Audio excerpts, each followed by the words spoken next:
Hello बच्चों, कैसे हैं आप सब। जैसा कि आप सभी जानते हैं कि हम आजकल आप लोगों की 9th क्लास की एनसीईआरटी बुक गणिता मंजरी का 6 chapter measuring space perimeter and area कर रहे हैं बच्चों। ठीक है, इससे पहले मैं इस चैप्टर की 6.1 और 6.2 एक्सरसाइज अपलोड कर चुकी हूँ। 6.3 एक्सरसाइज के भी पहले 5 क्वेश्चंस मैं करवा चुकी हूँ। तो आज इसके 6 क्वेश्चन से स्टार्ट करते हैं बेटा। 6 क्वेश्चन में देखो क्या क्या दे रखा है।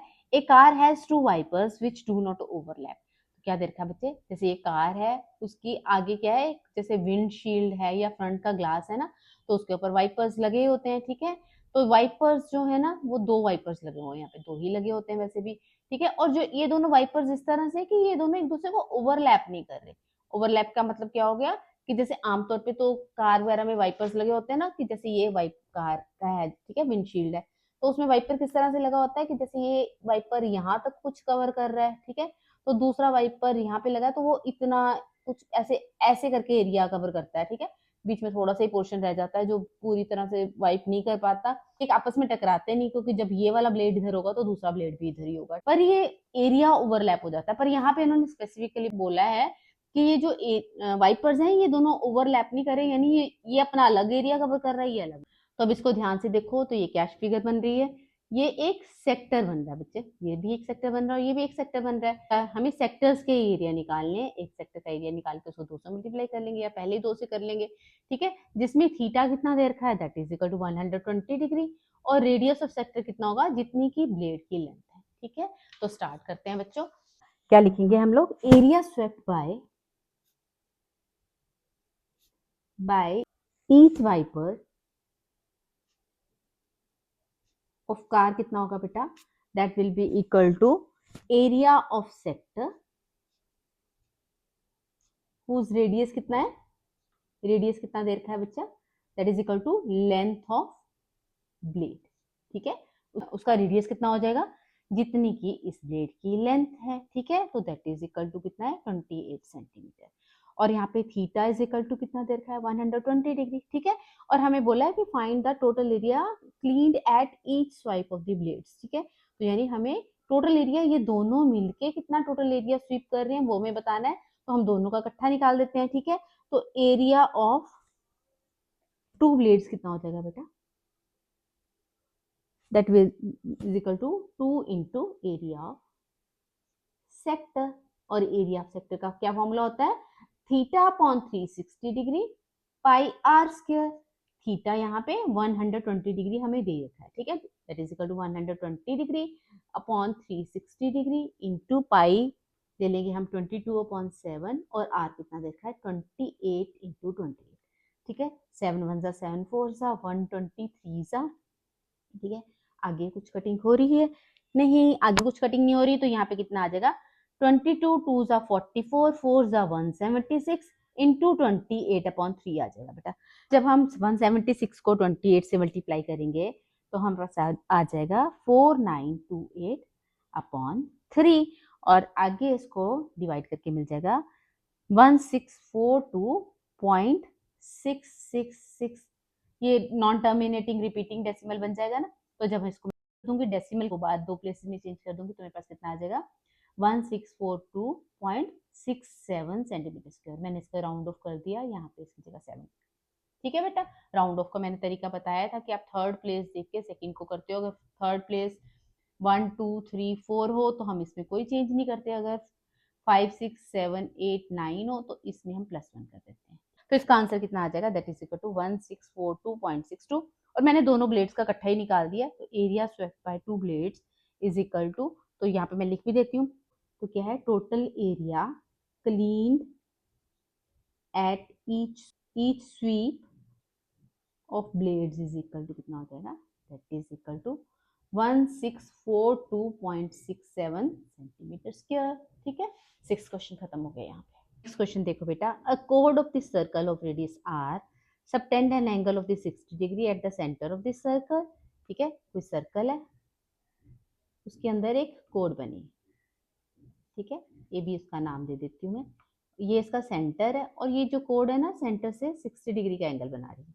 ठीक है, तो यानी ये सेंट्रल एंगल कितना हो गया 60 डिग्री।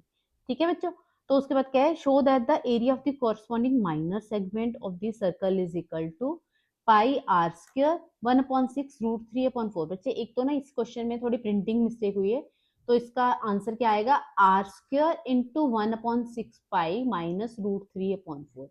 ठीक है, क्योंकि अभी यहाँ पे प्रिंटिंग मिस्टेक है, पाई अंदर है यहाँ पे। ठीक है, ये आप प्रूव करोगे यहाँ पे। अब देखो बच्चे, यहाँ पे आपको एक कोड दे रखी है जिसमें सेंट्रल एंगल कितना दे रखा है, 60 डिग्री, और हमें फाइंड आउट क्या करना है, we need to find the area of minor segment. और मैंने जैसे आप लोगों को पहले भी बताया था कि एरिया ऑफ माइनर सेगमेंट हम किस तरह से निकालते हैं बेटा, सेक्टर के एरिया में से इस ट्राइंगल के एरिया को जब हम माइनस कर देंगे, ठीक है, यहाँ पे सेक्टर के एरिया में से इस ट्राइंगल के एरिया को जब हम माइनस कर देंगे तो हमारे पास ये सेगमेंट का एरिया आ जाएगा। ठीक है, ये वाला एरिया आ जाएगा। तो सेक्टर का एरिया निकालने के लिए हम क्या करेंगे, theta upon 360 degree pi are square, ये फॉर्मूला लगाएंगे। तो लिखते हैं बेटा, एरिया ऑफ सेक्टर किसके बराबर है, यहाँ पे रेडियस ऑफ द सर्कल कितना दे रखा है, radius is equal to r. ठीक है, तो एरिया ऑफ सेक्टर क्या होता है, एरिया ऑफ सेक्टर कितना होता है, that is equal to theta upon 360 degree pi are square. Theta यहाँ पे बेटा 60 डिग्री दे रखा है अपॉन 360 डिग्री। पाई को पाई रहने देंगे क्योंकि पाई में ही आंसर चाहिए मुझे, और आर स्क्वायर को भी आर स्क्वायर रहने दिया, तो इसकी कटिंग होगी 66 और 360, तो सॉल्व करके क्या आ गया, 1/6 पाई आर स्क्वायर। ठीक है बच्चों, आगे अब हमें क्या करना है, इस ट्राइंगल का एरिया निकालना है। इस ट्राइंगल का एरिया निकालने के लिए हमें पहले बताना पड़ेगा ये किस तरह की ट्राइंगल है।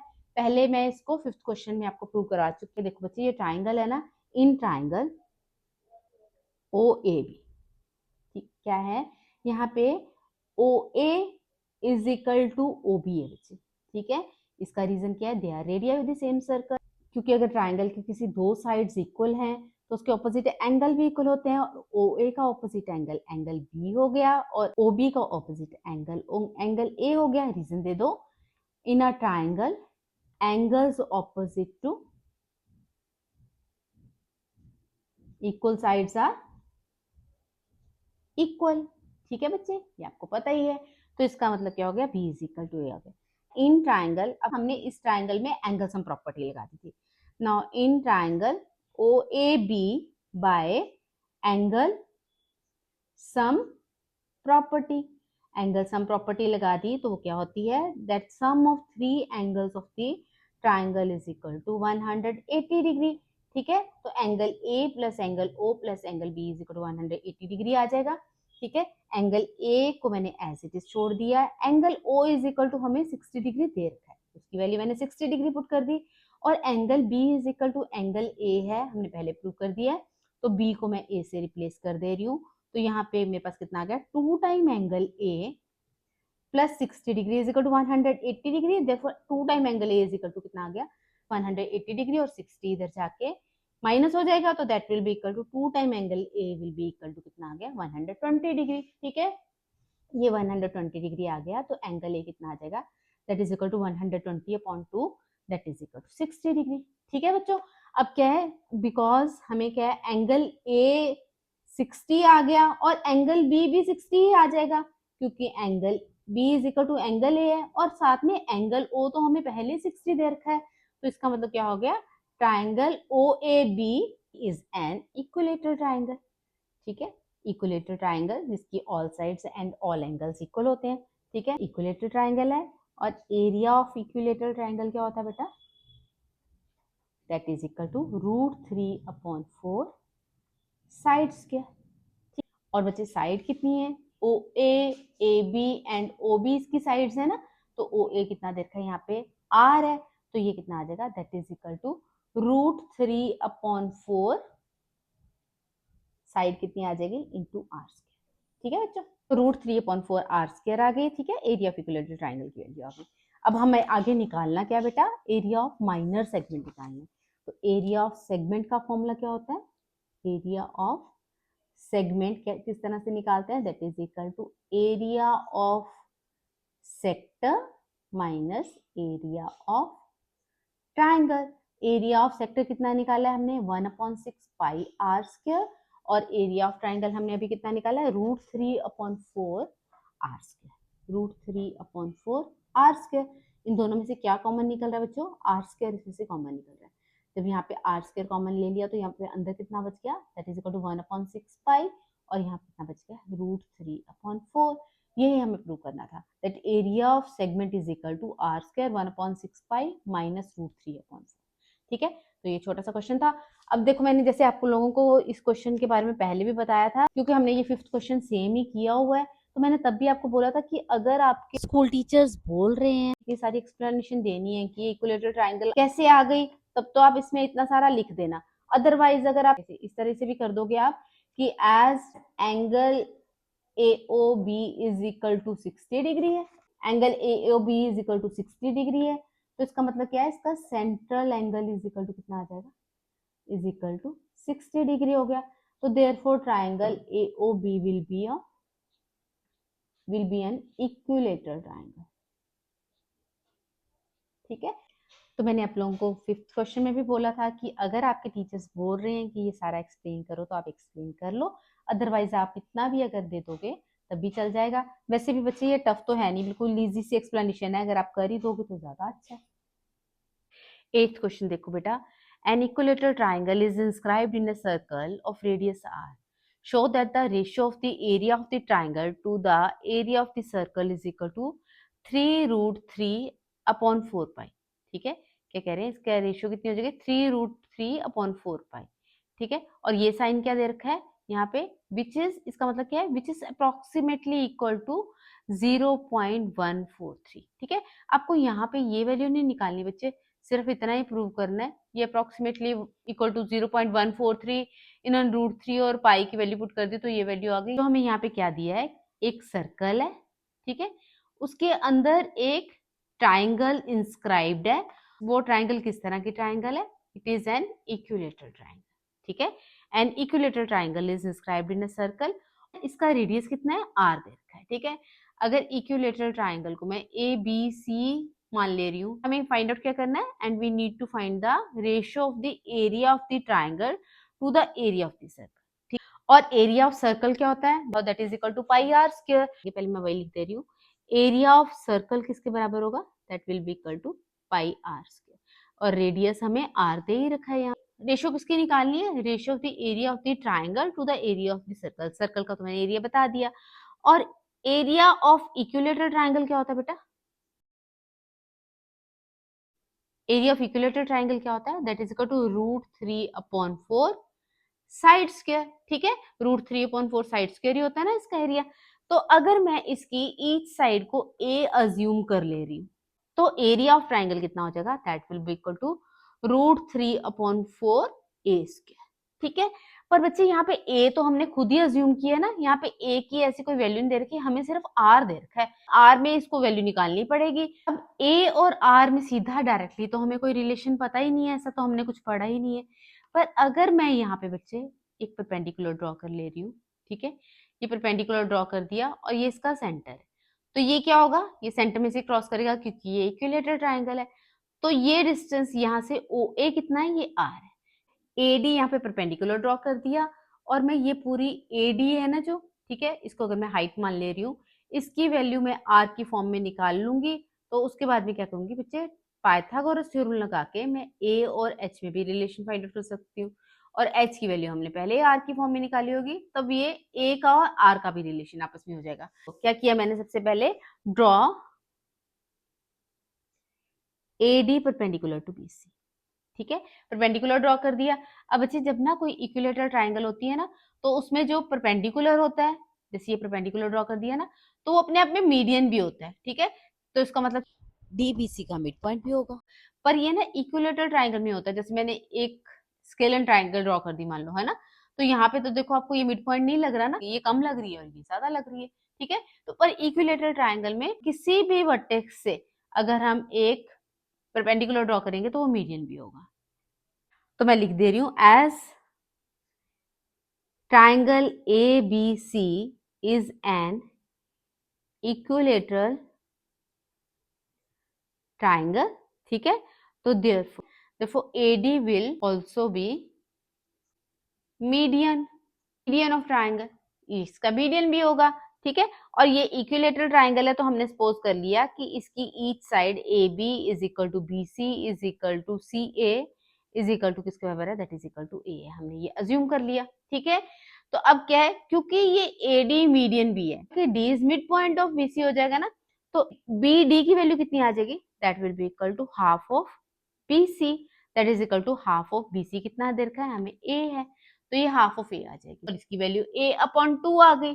ठीक है, तो अब हम क्या करेंगे, इसको हम देखेंगे कि आर की फॉर्म में एच की वैल्यू कितनी है। आप लोगों ने बेटा 9th क्लास के अपने फर्स्ट चैप्टर कोऑर्डिनेट ज्योमेट्री में एक प्रॉपर्टी पढ़ी है कि अगर ये कोई ट्राइंगल है, ठीक है, और ये इसका मीडियन है, ये मीडियन है, ठीक है, और ये पॉइंट क्या है, सेंट्रोइड है। सेंट्रोइड का मतलब कि इसके जहां पे तीनों मीडियंस मीट करेंगे तो उस पॉइंट को हम क्या कहते हैं, सेंट्रोइड। तो हमने प्रॉपर्टी क्या पढ़ी है, the centroid of the triangle divides the median in 2:1। तो अब ये जो मीडियन है ना बच्चे, यहाँ से ये 2 पार्ट है और ये 1 पार्ट है, ठीक है, और हमारे हिसाब से ये आर भी है, ठीक है ना। तो अगर मैं इसकी पूरी हाइट को एच ले रही हूँ, ठीक है, तो अगर ये 2 रेशो है, ये 1 रेशो है, तो ये टोटल कितना पोर्शन हो जाएगा, that will be equal to 3 हो जाएगा ना। मैं आर और एच के बीच में रेशियो फाइंड आउट कर रही हूँ, तो आर कितना पोर्शन है, यहाँ पे ये 2 पोर्शन है, और एच कितना है, यहाँ पे 3 है ना, 2 + 1, तो ये कितना आ जाएगा, इसकी रेशियो क्या आ जाएगी, 2:3 आ जाएगी। ठीक है बेटा, 2/3 आ जाएगी। जब मैंने इसको क्रॉस मल्टीप्लाई किया तो कितना आ गया, 3r is equal to 2h, तो h की वैल्यू कितनी आ गई, that is equal to 3r/2। ठीक है, तो h की वैल्यू यहाँ पे कितनी आ गई, that is equal to 3r/2। तो ये मैं इतना एक्सप्लेन नहीं कर रही, बस मैं यहाँ पे लिख लूंगी, ये अगर पूरा पोर्शन h है, h इज इक्वल टू किसके बराबर हो जाएगा, that will be equal to 3/2r हो जाएगा। ठीक है, और मैं रीजन भी दे रही हूँ इसका, because centroid divides median in 2:1। ठीक है, तभी तो ये 2:1 हुई, तो ये पोर्शन 2 है और ये 1 है, तो ये पूरा 3 हो गया ना, तो इसलिए h is equal to 3/2r आ जाएगा। ठीक है, अब इन ट्राइंगल ADB, ठीक है, बाय पाइथागोरस थ्योरम, हमने यहाँ पे पाइथागोरस थ्योरम लगा दी, तो पाइथागोरस थ्योरम के अकॉर्डिंग क्या आ जाएगा बच्चे, AB² इज इक्वल टू किसके बराबर आ जाएगा, that will be equal to BD² plus AD²। ठीक है, AB कितना है, A है, BD इज इक्वल टू किसके बराबर था, that is equal to half of A, तो इसकी वैल्यू कितनी है, हाफ ऑफ ए का स्क्वायर, और एडी जो कि एच बी है उसकी वैल्यू कितनी है, 3/2r। ठीक है, तो इसको मैंने 2 दे दिया, तो इसकी वैल्यू कितनी आ गई, 3/2r का स्क्वायर। ठीक है, यहाँ पे रीजन दे देंगे फ्रॉम 1 and 2 हो गया। अब मैं ए वाली टर्म्स को एक तरफ कर ले रही हूँ, ए स्क्वायर और ये इधर जाके कितना हो जाएगा, that is equal to half of A का square is equal to 3/2r²। ठीक है बच्चों, तो आगे इसको सॉल्व करेंगे तो ये कितना आ जाएगा, that is equal to a², और यहाँ पे कितना आ गया, 1/4a²। ठीक है, इज इक्वल टू, इधर हमने सॉल्व किया तो ये कितना आ गया, 3 का स्क्वायर 9, 2 का स्क्वायर 4 और ये r²। उसके बाद क्या किया हमने, इसका एलसीएम ले लिया, तो यहाँ पे एलसीएम लेंगे तो यहाँ पे अपॉन 1 है, तो ये 4a² माइनस a² आ गया, और इधर 9/4r² ये। ठीक है, आगे मैं यहाँ पे सॉल्व कर दे रही हूँ इसको, 4a² minus a² is equal to किसके बराबर आ जाएगा, that is equal to 3a² upon 4 is equal to 9/4r²। और हमारा मोटिव क्या था, हमने करना क्या था बच्चे, a की वैल्यू r की फॉर्म में निकालनी थी, तो इसलिए मैं क्या कर रही हूँ, यहाँ पे a² को इधर रहने दे रही हूँ, और बाकी ये जो दोनों टर्म्स है ना, इसको इधर लेके जा रही हूँ, और ये टर्म इधर जाके इसके रेसिप्रोकल हो जाएगी, 4 और 4 की कटिंग हो गई, 3 3 9, तो हमारे पास कितना मिल गया, that is equal to 3r²। तो a² is equal to 3r² है, तो इसका मतलब a इज इक्वल टू कितना आ जाएगा, that will be equal to square root of 3r²। तो इसकी वैल्यू कितनी आ गई, square root is equal to √3 आ जाएगा, और r² का square root is equal to r आ जाएगा। अब हम क्या करेंगे बच्चे, ratio of area of triangle to the area of the circle निकाल लेंगे। Now area of triangle upon area of circle कितना आ गया बच्चे, that is equal to area of triangle कितना था, that is equal to √3/4a² था, और ये कितना था, πr², और a² की हमने वैल्यू कितनी निकाली है, that is equal to 3r²। तो मैंने जब इसमें पुट कर दी वैल्यू तो ये कितना आ गया, √3/4, और a² की वैल्यू कितनी थी, that is equal to 3r²। ठीक है, और नीचे कितना है, that is equal to πr² equals to 3√3/4r², और नीचे कितना आ जाएगा, πr²। ठीक है, अब इसको सॉल्व करना, नीचे वाले टर्म का उल्टा रेसिप्रोकल लेना पड़ेगा, 3√3/4 r² मल्टीप्लाई बाय, ये उल्टा हो जाएगा तो 1/πr² हो जाएगा बेटा। r² और r² की वैल्यू यहाँ पे कट गई तो हमारे पास कितना आ जाएगी value, that is equal to 3√3/4 और साथ में पाई। यही हमें प्रूव करना था। ठीक है, यही तो हमें प्रूव करना था कि इन दोनों की एरिया की रेशियो कितनी है, दैट इज इक्वल टू 3√3/4। जैसे आपको ये क्वेश्चन आएगा ना तो देख लेना इसकी वेटेज कितनी है। अगर तो ये जैसे 3 नंबर या 4 नंबर का क्वेश्चन आ गया तो आप ये सारा प्रूव करना। अदरवाइज आप किस तरह से कर सकते हो, आप क्या बोलोगे सीधा, यहाँ पे मैं दूसरा मेथड भी बता रही हूँ। अगर ये छोटा क्वेश्चन आया, ठीक है, तो उसमें क्या करोगे आप, एरिया ऑफ सर्कल तो निकाल ही लोगे। एरिया ऑफ सर्कल किसके बराबर होता है, that is equal to πr²। ठीक है, और एरिया ऑफ ट्राइंगल क्या होगा, area of equilateral triangle is equal to √3/4 side square. ठीक है, ठीक है, ये कोई सर्कल है और इसके बीच में ये कोई इक्विलेटरल ट्राइंगल है। ठीक है बेटा, ए बी सी, और ना इसका रेडियस कितना दे रखा है, दैट इज इक्वल टू कितना दे रखा है हमें, आर दे रखा है। ये ओ है तो ये इसका रेडियस कितना हो जाएगा, आर हो जाएगा। ठीक है बेटा, ये भी आर है। तो आप ना यहाँ पे डायरेक्टली भी लिख सकते हो, एज वी नो, अगर ये 2 नंबर का ही क्वेश्चन आ गया, we know that if if an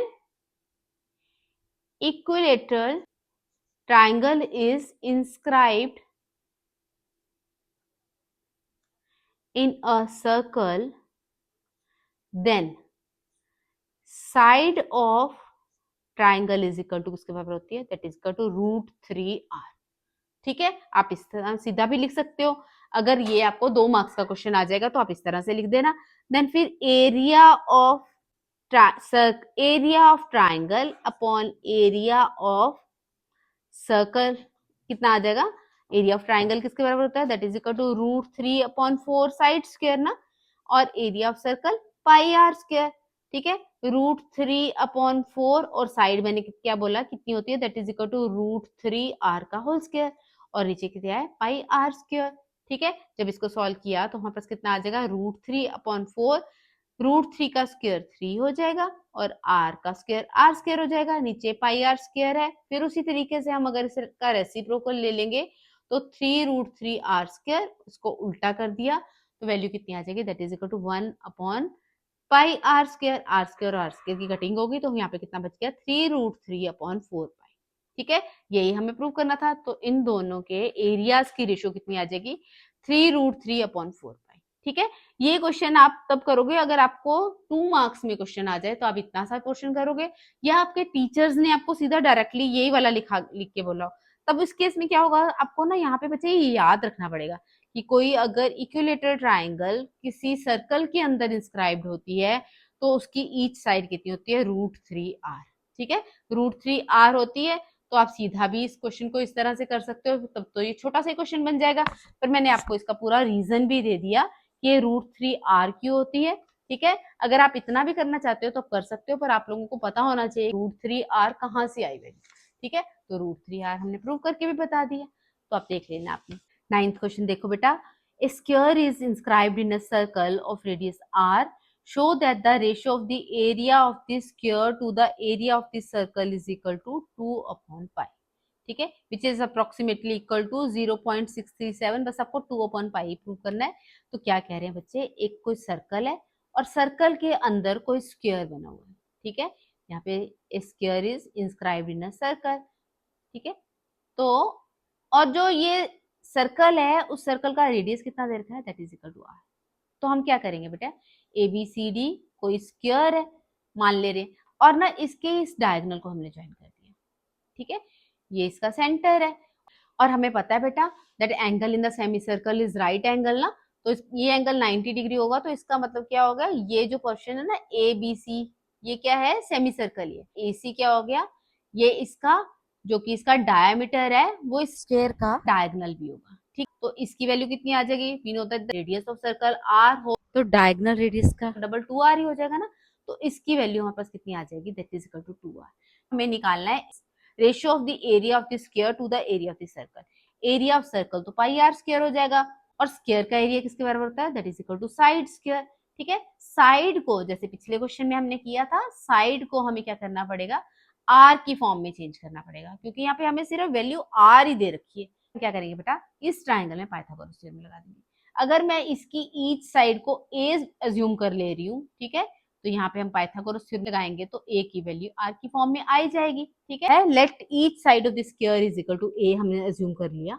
late each side of square किसके बराबर है, that is equal to A है। ठीक है, तो हम बोलेंगे एज स्क्वायर इज किसके अंदर है, inscribed, square is inscribed in a circle.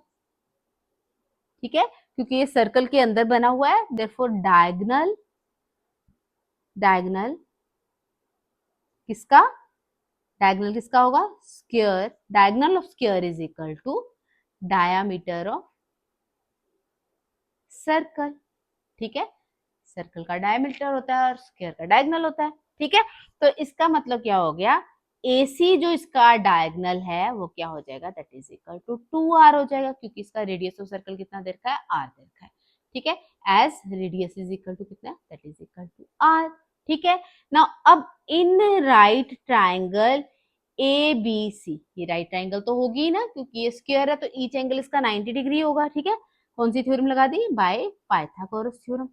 ठीक है, जब पाइथागोरस थ्योरम लगाते हैं तो मैं पहले भी बोलती हूँ कि हमेशा राइट एंगल मेंशन किया करो, राइट ट्रायंगल जरूर मेंशन किया करो, क्योंकि पाइथागोरस थ्योरम हमेशा राइट ट्रायंगल में ही लगती है। ठीक है, तो 90 के सामने वाली साइड हाइपोटेन्यूज हो जाएगी, तो AC square is equal to किसके बराबर आ जाएगा, that is equal to AB square plus BC square. तो AC की वैल्यू कितनी है, यहाँ पे हमने पहले ही बोल दिया, इसकी वैल्यू 2r है। 2r का स्क्वायर इज इक्वल टू किसके बराबर है, और ये हमने A मान लिया, is equal to A square plus A square.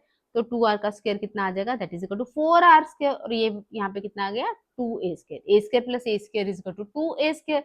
ठीक है, अब हमें करना क्या है, a की वैल्यू r की फॉर्म में निकालनी है, तो यहाँ पे कितना आ जाएगा, a square is equal to 4r square upon 2 आ गया। ठीक है, यहाँ पे मैंने कटिंग कर ली तो ये 2 आ जाएगा, तो a square is equal to किसके बराबर आ गया, that is equal to 2r square. ठीक है, तो अब मेरे को क्योंकि यहाँ पे साइड स्क्वायर ही चाहिए, साइड क्या है, a है। ठीक है, तो मेरे को साइड स्क्वायर ही चाहिए, तो मैं इसके आगे सॉल्व नहीं कर रही, अगर आप चाहते हो तो इसको सॉल्व कर लो, तो इसकी वैल्यू √2r आ जाएगी। अगर आप a निकालना चाहते हो तब भी ठीक है, नहीं भी निकालना चाहते हो तब भी हमारा काम तो हो गया, क्योंकि मेरे को यहाँ पे side square, area of square is equal to किसके बराबर था, side square, that is equal to a square ही होगा। ठीक है, अब हमें रेशियो निकालनी है किसकी, एरिया ऑफ स्क्वायर जो रिक्वायर्ड है हमें, अपॉन एरिया ऑफ किसका, सर्कल का। एरिया ऑफ स्क्वायर किसके बराबर है, that is equal to A square, और एरिया ऑफ सर्कल किसके बराबर है, that is equal to pi are square, और ए स्क्वायर की वैल्यू कितनी है बच्चे, 2r स्क्वायर हमने अभी निकाली है ना, upon pi are square, R square और आर स्क्वायर यहाँ पे कैंसिल हो गया, तो यहाँ पे कितना आ गया, 2 अपॉन पाई, और यही हमें यहाँ पे प्रूव करना था, दैट इनकी रेशियो कितनी है, 2 अपॉन पाई। ठीक है, तो इसका मतलब क्या हो गया, इसकी रेशियो कितनी आ गई, 2 अपॉन पाई, हेंस प्रूव्ड। तो यही हमें प्रूव करना था। इस एक्सरसाइज का लास्ट क्वेश्चन देखो, a hexagon is inscribed in a circle of radius r, show that the ratio of the area of the hexagon to the area of the circle is equal to 3√3 upon 2 pi। तो हमें क्या prove करना है कि इन दोनों की ratio of area of hexagon to the area of the circle is equal to किसके बराबर है, 3√3 अपॉन 2 पाई। ये हमें प्रूव करना है। तो बच्चे क्या कर रहे हैं हम लोग, देखो यहाँ पे एक सर्कल है और सर्कल के अंदर क्या है, एक हेक्सागन बना है। ठीक है, ये कोई हेक्सागन है, इसके अंदर बना है हेक्सागन, मतलब कि जिस इस तरह की पॉलीगन जिसकी 6 साइड्स हैं, तो मैंने यहाँ पे एक हेक्सागन भी बना दिया। अच्छा बच्चा, जब ना ये आपको पेपर में दिया होगा ना क्वेश्चन, तो यहाँ पे रेगुलर हेक्सागन दी होगी।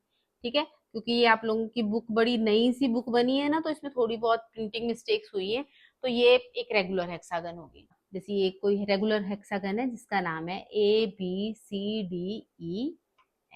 ठीक है, तो इसका नाम ABCDEF है। सेंटर कहाँ है, ये इसका सेंटर है। अगर मैं सिर्फ एंगल AOB की बात करूं, तो ये एंगल कितना एंगल बन जाएगा, यहाँ पे कंप्लीट एंगल कितना बनेगा, that is equal to 360 degree okay around. ठीक है, और ये हेक्सागन 6 इक्वल ट्राइंगल्स में डिवाइड हो रही है। ठीक है, यहाँ पे देखो ऐसे ऐसे करके 6 इक्वल ट्राइंगल्स में डिवाइड होगी ना, हर ट्राइंगल का सेंट्रल एंगल कितना बन जाएगा, that will be equal to 360 degree upon 6। लिख रही हूँ, क्या है, ओ क्या है इसमें, सेंटर ऑफ द सर्कल है। Let O is centre of circle, ठीक है। तो ठीक है, और साथ में क्या है, एंगल ए ओ बी कितना आ जाएगा, that is equal to 360 degree, क्योंकि ये 6 इक्वल ट्राइंगल्स बन गई, 1 2 3 4 5 6, तो ये एंगल 6 पार्ट्स में डिवाइड हो जाएगा, टोटल एंगल 360 डिग्री है upon 6, that is equal to 60 degree. ठीक है बच्चों, अब हमें फाइंड आउट क्या करना है, area of this hexagon upon area of this circle, ये हमें फाइंड आउट करना है। Area of hexagon find out करने के लिए क्या करेंगे, हम पहले इस ट्राइंगल का एरिया फाइंड आउट कर लेंगे, फिर उसके बाद हम उसको 6 से मल्टीप्लाई कर देंगे, ठीक है, क्योंकि ये सारी 6 इक्वल ट्राइंगल्स इसमें अंदर बनेंगी, क्योंकि ये रेगुलर हेक्सागन है। तो अब देखो बच्चे, ये हम ना क्वेश्चन बड़ी बार कर चुके हैं कि अगर किसी ट्राइंगल का सेंट्रल एंगल 60 डिग्री बन जाता है तो वो किस तरह की ट्राइंगल बन जाती है, वो एक इक्विलेटरल ट्राइंगल बन जाती है। ठीक है, मैं लिख रही हूं as in triangle AOB, angle AOB is equal to 60 degree. ठीक है, तो इसका मतलब क्या हो गया, इसका सेंट्रल एंगल कितना बन गया, that is equal to 60 degree. तो इसका मतलब क्या आ गया, triangle AOB will be a, क्या हो जाएगी, is an equilateral triangle, equilateral triangle. ठीक है, तो ये हमने लिख दिया। तो अब हमें फाइंड आउट क्या करना है, और एरिया ऑफ इक्विलेटरल ट्राइंगल क्या होता है बेटा, area of equilateral triangle is equal to √3/4 side square. तो यहाँ पे मैंने जब लिखा ना ये इक्विलेटरल ट्राइंगल है, तो मैं साथ में लिख दूंगी, therefore OA is equal to OB is equal to AB कितना आ जाएगा, that is equal to radius of the circle, क्योंकि OA R ही है ना, तो ये भी R ही आ जाएगा। तो इसकी वैल्यू कितनी आ गई, √3/4, R साइड की कितनी है, that is equal to R, तो √3/4 side square that is equal to √3/4 R square की वैल्यू। तो अब हमें यहाँ क्या है, ये तो एक ट्राइंगल की एरिया आ गया, अब हमें निकालना किसका है, हेक्सागन का एरिया। तो एरिया ऑफ हेक्सागन किसके बराबर आ जाएगा, area of hexagon will be equal to, कितनी ट्राइंगल्स बनी है इसमें, 5 6, तो 6 into √3/4 R square. Area of hexagon is equal to 6 √3/4 R square आ जाएगा। और हमें रेशियो निकालनी है, ratio of the area of hexagon to the area of the circle. ठीक है, और एरिया ऑफ सर्कल क्या होता है, एरिया ऑफ सर्कल कितना होगा, that is equal to pi R square. ठीक है बच्चों, तो अब रेशियो निकाल देते हैं, area of hexagon upon area of circle किसके बराबर आ जाएगा, दैट इज इक्वल टू, इसकी ऊपर वैल्यू आई थी 6√3/4 R स्क्वायर अपॉन नीचे कितना आ गया, पाई R स्क्वायर। ठीक है, मैंने जैसे पहले भी बताया कि इसको सॉल्व करने के लिए क्या करो, इसको भी फ्रैक्शन में चेंज कर लो, फिर इसके बाद इसका हमने रेसिप्रोकल ले लेना है अपॉन 4। तो इसको क्या किया, उल्टा किया, तो ये कितना आ गया, 1/पाई R स्क्वायर। ठीक है बच्चों, R स्क्वायर और R स्क्वायर कैंसिल हो गया, तो इसका मतलब ये वैल्यू भी कट रही है। ठीक है, तो ये 2 के टेबल में कट गया, ये 3 और ये 2 आ गया। ठीक है, तो ये कितना आ जाएगा, दैट इज इक्वल टू 3√3 ऊपर बच गया और नीचे कितना बच गया, 2 पाई, और यही हमें प्रूव करना था। ठीक है, इतना ही हमें प्रूव करना था। ठीक है, तो इसके साथ ये क्वेश्चन भी खत्म हो गया। चाहो तो क्वेश्चन नंबर 5 और 8 की तरह एक्सप्लेन कर देना कि ये इक्विलेटरल ट्राइंगल कैसे बन गई। अदरवाइज सिर्फ इतना ही इसका लिख देना। ठीक है, ये मैं पहले भी 2 3 बात बोल चुकी हूँ। ठीक है, पहले करवा चुकी हूँ, इसलिए मैंने साइड पे थोड़ा सा करवा दिया कि अगर आप चाहते हो करना तो करो। ठीक है, तो इसके साथ ही बच्चे ये एक्सरसाइज भी खत्म हो गई। अगर आप लोगों को मेरे समझाए क्वेश्चन समझ आए, आपके लिए क्वेश्चन वीडियो हेल्पफुल थी, तो वीडियो को लाइक कीजिए और चैनल को सब्सक्राइब कीजिए। और अगर अभी भी आप लोगों को इन क्वेश्चंस में कोई डाउट है तो मुझे कमेंट्स में लिखो, मैं जरूर आपके डाउट्स क्लियर करने की कोशिश करूंगी। ओके बच्चों, bye bye, God bless you all. अगर मैं इसकी ईच साइड को ए मान ले रही हूँ